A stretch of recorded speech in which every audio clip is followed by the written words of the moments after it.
முதல் வார்த்தை தேவனுடைய வார்த்தையை இன்றைக்கு நான் பகிர்றதுல வந்துட்டு நான் தகுதியற்றவளா இருந்தாலும் தேவன் என்னை தகுதிப்படுத்துறதுக்காக அவருக்கே கொடான கொடி ஸ்தோத்திரம் நன்றியும். ஸோ முதலாவது வார்த்தை என்னன்னு சொல்லலாமா? என்ன வார்த்தை? முதலாவதாக தேவன் பேசுகிற வார்த்தை சிலுவையில பிதாவே இவர்களை மன்னியும்.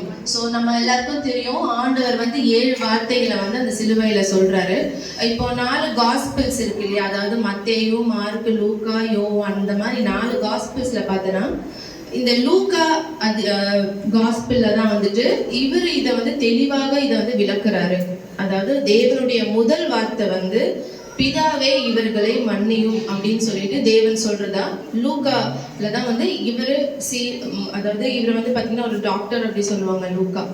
ஸோ அவர் எந்த காஸ்பிள், இவரோட கம்ப்ளீட் காஸ்பிள் பார்த்தோம்னாலே பார்த்தீங்கன்னா எதுவுமே எளிதாக எழுதியிருக்க மாட்டாரு. அறிஞ்சு ஆராயப்பட்டு தான் நிறைய வார்த்தைகள் இவர் தேவனுடைய பரிசுத்த ஆவியானவர் மூலியமா இதை எழுதியிருக்காரு.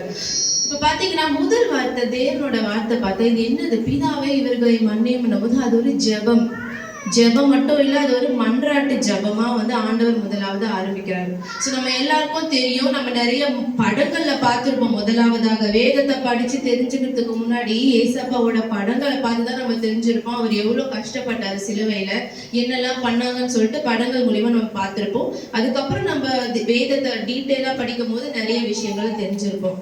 அப்ப தெரியும் இது என்ன சொல்றாங்கன்னா, இவர் இதை சொல்லும் போது ஆண்டவர் தான் ரொம்ப அழகானவர் சொல்லி நம்ம எல்லாருக்கும் தெரியும் இல்லையா. அவர் எப்படி வர்ணிக்கிறாங்க வேதத்துல, அவர் ரொம்ப அழகானவர், வெண்மையும் சிவப்புமானவர், அவர் கண்கள் அவ்வளோ வெளிச்சம் வருமா, அவரோட முடி பாத்தீங்கன்னா ஒரு புறாவை போல இருக்கும் சொல்லிட்டு அவ்வளோ அருமையா வர்ணிச்ச நம் தேவன் எப்படி இருக்காரு அப்படின்னா, அவரோட முகத்துல அழகும் இல்லை, சௌந்தரியமும் இல்லை, அவரது முக ரூபம் சிதைக்கப்பட்டபடியால் விரும்பத்தக்க ரூபமா இருக்கு இல்ல. அவரோட முகம் பார்த்தா ரொம்ப அவ்வளவு ஒரு அழகான முகம், ரொம்ப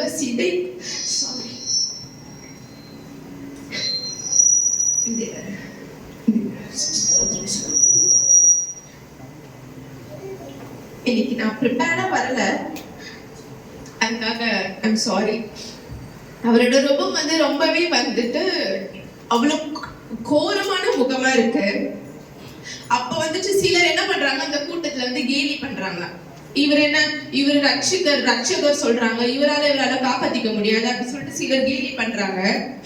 சிலர் பரியாசம் செய்யறாங்க, சிலர் வெறுப்புணர்ச்சியோட பாக்குறாங்க, சிலர் காரி துப்புறாங்களா அவர் முகத்துல.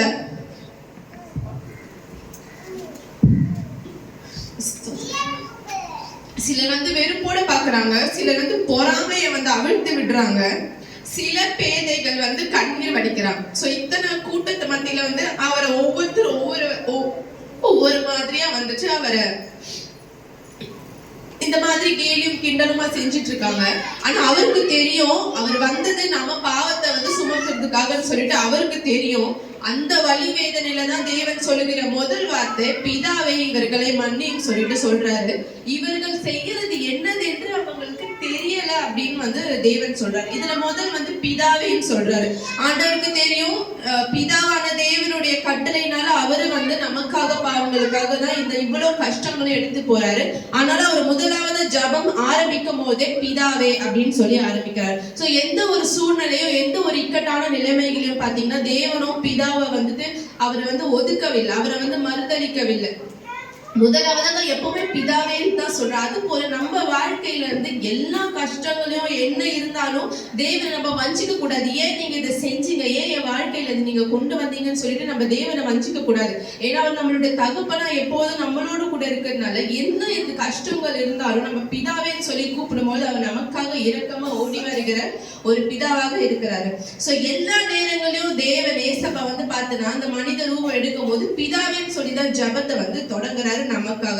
சோ இது அழகா பாத்தீங்கன்னா ரோமர் 8:36-39 வசனங்கள்ல இது நம்மளுக்கு ஆணித்தனமா சொல்லுது. யாராவது ஒருவர் அதை வாசிக்கலாம். ரோமர் 8:36-39. எவர்களை முன்குறித்தாரோ அவர்களை ரோமர் 8:36-39. கிறிஸ்துவின் அன்பை விட்டு நம்மை பிரிப்பவன் யார்? உபத்திரவமோ, வியாகுலமோ, துன்பமோ, பசியோ, நிர்வாணமோ, நாசமோசமோ, பட்டயமோ, இவை எல்லாவற்றிலும் நாம் நம்மில் அன்பு கூறுகிறவர்களாலே முற்றும் ஜெயம் கொள்கிறவர்களாய் இருக்கிறோமே. சோ நம்ம இயேசுவோட அன்பை இது எதாலே நம்மளால பிரிக்க முடியாத ஒரு வைராக்கியமா நம்ம இருந்தோம்னா கண்டிப்பா நம்ம வாழ்க்கையில என்ன கஷ்டங்கள் இருந்தாலும் நம்ம தைரியமா நிமிர்ந்து நிக்க தேவன் உதவி செய்வாரு. இரண்டாவது இவர் என்ன சொல்றாரு, ஏசப்பா இவங்க அறியாம இருக்கிறாங்க, இவர்களை மன்னியும் சொல்றாரு. அவங்களுக்கான தெரியும் கர்த்தர் தேவன் இயேசு கிறிஸ்து பாவம் செய்யாதவர் என்று அங்க இருக்க எல்லாருக்கும் தெரியும். அவரை கை கழுவின அந்த பிலாத்துக்கும் தெரியும் என்னது இவர்கிட்ட நான் குற்றம் ஏதும் அறியப்படலன்னு சொல்லிதான் அவர் கையை கழுவி விடுறாரு. அவரோட மனைவி கூட சொப்பனத்துல சொன்னாங்க இவருக்கு எந்த பாவமும் இவர் அறியாதவர் என்று சொல்றாங்க. சுத்தி இருக்கவங்களுக்கும் தெரியும் அவர் அங்க இருந்த நாட்களை நல்லதுதான் செய்திருக்காரு, அநேக வியாதிகளை சொஸ்தமாக்குனாரு, எல்லாமே பண்றாரு. அவர் தப்பு அறியாதவர் என்று எல்லாருக்கும் தெரியும். தெரிஞ்சுதான் அவங்க என்ன பண்றாங்க, பாவி என்று சொல்லி சிலுவையில சுமக்குறாங்க. ஆனா ஏன் தேவன் அறியாத இருக்கிறார்கள் என்று சொன்னா ஒண்ணு கண்டிப்பா அந்த மக்களுக்கு தெரியாது. என்ன தெரியாது? நமக்கு தெரிஞ்சது அவங்களுக்கு தெரியாது. என்ன அப்படின்னா அவர் தான் அதாவது நம்மளை மீட்க கிறிஸ்து என்று சொல்லி அவங்க உண்மையாலுமே தெரியல. அவர் தான் நம்ம படைத்த தேவன் என்று சொல்லி அவங்களுக்கு தெரியல. அவங்க பாவங்களுக்காக தான் அவர் இப்படி சிலுவையில சுமந்தாருன்னு சொல்லிட்டு அவங்களுக்கு உண்மையாவே தெரியல.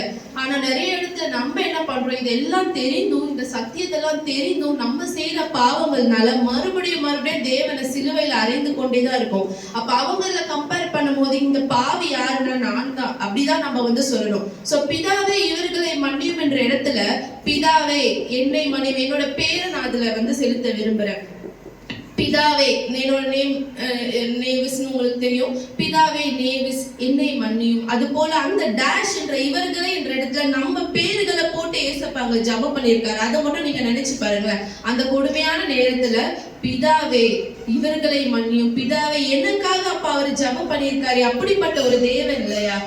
இப்போ நிறைய அவதாரங்கள் நம்ம கதைகள்ல கேட்டிருப்போம் இல்லையா? அது உண்மையோ பொய்யோ, ஆனா நமக்கு தெரியும் அது கற்பனை கதைகள் சொல்லிட்டு. அந்த மாதிரி நிறைய அவதாரங்கள் பாத்தீங்கன்னா ஒரு அவதாரமும் யாராவது ஒருத்தர் அழிக்க மாத்திரமே வந்திருக்குது. இவங்களை துஷ்டம் செய்யறதுக்கு, இவங்களை கொலை பண்றதுக்கு, இவங்களை மேபி அவன் நல்லவனோ கேட்டவனோ அவங்களை கொலை பண்ணதுக்காக தான் அவதாரம் வந்ததா கதைகள் புராணங்கள் எழுதப்பட்டிருக்கு. ஆனா ஒரே ஒரு அவதாரம் மட்டும்தான் அவர் படைத்த மாநில குலத்துக்காக மீட்க அவரே இரையாக கொடுக்கிற ஒரு அவதாரம் நம்ம இயேசு கிறிஸ்துவோட அவதாரம் மட்டும்தான். அப்போ இந்த குட் ஃப்ரைடே சோகமான நாளா அப்படின்னு பார்த்தா கண்டிப்பா கிடையாது. அது சோகமான நாளா நம்ம எடுத்துக்கிறோம். ஆனா இந்த குட் ஃப்ரைடே இருந்ததுனாலதான் ஈஸ்டர் வந்தது. குட் ஃப்ரைடே அவங்க நடக்கலன்னா உயிர்த்தெழுதல் கிடையாது. அவர் அங்க மறிக்கலன்னா நம்ம இன்னைக்கு சுதந்திரமா உட்கார்ந்து இருக்க முடியாது. அவர் அன்னைக்கு மறைக்கலன்னா நான் இன்னுமே பாவியாதான் ஆக்கப்பட்டிருப்பேன் இல்லையா? சோ குட் ஃப்ரைடே நமக்கு ஒரு மன சங்கடமா இருந்தாலும் நம்ம இன்னைக்கு எல்லாருமே மன நிறைவா சந்தோஷமா தான் இருக்கணும். சோ சொன்ன இதெல்லாம் நான் அழுதுனா பார்த்தீங்கன்னா எதுக்காக எனக்கு கண்ணீர்னா சொல்லுவோம்ல, ஆனந்த கண்ணீர் சொல்லலாம். சோ நம்ம அந்த நிறைவா எனக்காக என் தகப்பன், எனக்காக என் தேவன் இப்படி பண்ணியிருக்காரு, யாரு பண்ணுவா? அப்பா அம்மாவா எனக்காக என் குழந்தைக்கு நான் பண்ணாலும் இவ்வளவு வலிகளை என்னால தாங்க முடியுமான்னு கேட்டா தெரியல. யாருமே அப்படி பண்ண முடியாது. ஆனா என்ன படைத்த தேவன் ஒண்ணுமே இல்லாத எனக்காக அந்த அவர் பண்ண தியாகத்துக்கு 1% கூட தகுதி இல்லாத எனக்காக அவர் பண்ணாரு. எனக்காக முதல் ஜபத்தை அவர் ஏறெடுக்கிறாருன்னு சொல்லும் போது அது என்ன சொல்றது, நம்ம ஃபோர்ஸ்ஃபுல்லா என்னையே மீறி வந்த அந்த கண்ணீர்கள் தான். கண்டிப்பா உங்க எல்லாருக்கும் அது இருக்குன்னு நம்புறேன். சோ அந்த மக்கள் அந்த நேரத்துல கண்டிப்பா இவரு தான் கிறிஸ்து மீட்பர்னு அறியாம தான் இருந்தாங்க. அதனாலதான் அவங்க அவரை அவ்வளவு கொடுமை பண்ணி கண்டிப்பா அவங்க தெரிஞ்சிருந்தாங்கன்னா அவங்களால அதை பண்ணிருக்க முடியாது. சோ அது ஆண்டவருக்கு தெரியும், இவங்க தெரியாம பண்ணாங்க. பிதாவே இவர்களை மன்னியும் சொல்லிட்டு அந்த ஜபத்தை ஏறெடுக்கிறாரு. நம்ம இதுல பார்த்த மாதிரி அவர் முகத்தை மட்டும் நம்ம நினைச்சு பார்க்கணும். நான் முதல்ல சொன்ன மாதிரி அவ்வளவு ஒரு அழகான ஒரு முகத்தை எப்படி ஆயிடுச்சு. ரொம்ப அவர் முகத்துல சௌந்தரியமும் இல்ல, அழகும் இல்ல, பார்க்கவும் முடியாத ஒரு கோரமான முகமா மாறிச்சு. அந்த முகத்துல ரத்தமும் வேர்வை எது தண்ணீர் எதுன்னு தெரியாத அளவுக்கு, உடம்புல ஸ்கின் எதுன்னு தெரியாத அளவுக்கு, தோல் உரிக்கப்பட்ட நிலையில ரத்தம் எல்லாமே வடிந்து ஓடுது. அவரோட முழு உடம்பும் எதுல தொங்குதுன்னா வெறும் 2 ஆணியோட இதுலதான் தொங்கிட்டு இருக்குது. அவ்வளோ ஒரு சோர்வான நேரங்கள்ல பாத்தீங்கன்னா ஆண்டவர் இதை சொல்றாரு. ஸோ இப்ப கண்டிப்பா மன்னிப்பு கேட்கறது வந்து ஈஸி. நம்ம எல்லாருக்கும் ஏதாவது ஒன்று செஞ்சுட்டோம்னா மன்னிச்சிடுங்கன்னு சொல்லிடுவோம், அது ரொம்ப ஈஸி. ஆனா மன்னிக்கிறது ஈஸியா கஷ்டமான்னு பார்த்தோம்னா சில நேரங்கள்ல அது வந்து கஷ்டமா தான் இருக்கும். ஓகே, நம்ம வந்துட்டு சில டைம் மன்னிச்சிடும் அப்படின்னு மன்னிச்சிடுவோம், ஆனா ஆழ் மனசுல மன்னிப்போமானா மன்னிக்க மாட்டோம். அது நம்மளோட அந்த மனிதனோட அந்த இது வந்து உள்ள இருக்கும். ஆழ் மனசுல நம்ம சீக்கிரமா மன்னிச்சோம்னா அது கண்டிப்பா கஷ்டமா இருக்கும். ஆனா தேவ பிள்ளையான நம்ம அந்த மனதை தான் வந்து ஆண்டவர்கிட்ட நம்ம கேட்கணும். முழு மனதோட ஒருத்தரை மன்னிக்கிற அந்த பவர், இந்த இது நமக்கு இருந்துச்சுன்னா, நம்ம இப்ப இந்த வர்ஷிப் டைம்ல சொன்ன மாதிரி சொன்னார் இல்லையா, ஜோனா பாஸ்டர் சொன்ன மாதிரி மனதை லகுவாக்குங்க, ஹார்ட்டை ஃபீல் லைட்டா வைங்க அப்படின்ற மாதிரி, அந்த மாதிரி லைட் ஆகும். ஏன்னா நம்ம அந்த முழு மனதை மன்னிக்கிற அந்த பக்குவம் கண்டிப்பா நம்ம ஆண்டவர்கிட்ட கேட்கணும். அவரு இறக்க கொடுக்காம அந்த முழு மனதா மன்னிக்கிற பக்குவம் நமக்கு வராது. அப்படி நம்ம மன்னிக்க கத்துக்கிட்டோம் அப்படின்னா கண்டிப்பா நம்ம ஹார்ட் வந்து லகுவா இருக்கும். சோ இந்த வார்த்தையை குறித்து தேவன் கொடுத்த ஸ்லாக்கியத்திற்காக நன்றி. ஆண்டவருக்கு கோடான கோடி ஸ்தோத்திரம். இந்த நேரத்தில் நம்மள முழுவதுமாக என்னோட முழுவதுமான மனதை அவருக்கு வந்து நம்ம ஒரு அஞ்சலியாக கொடுக்கணும் அப்படின்னு சொல்லிட்டு நான் விருப்பப்படுறேன். இந்த வார்த்தைகளை தேவன் உங்களுக்கு பிரயோஜனமாக கொடுத்திருப்பாங்க விசுவாசிக்கிற. தேவனுக்கே துதியும் மகிமையும் உண்டாவதாக. ஆமென்.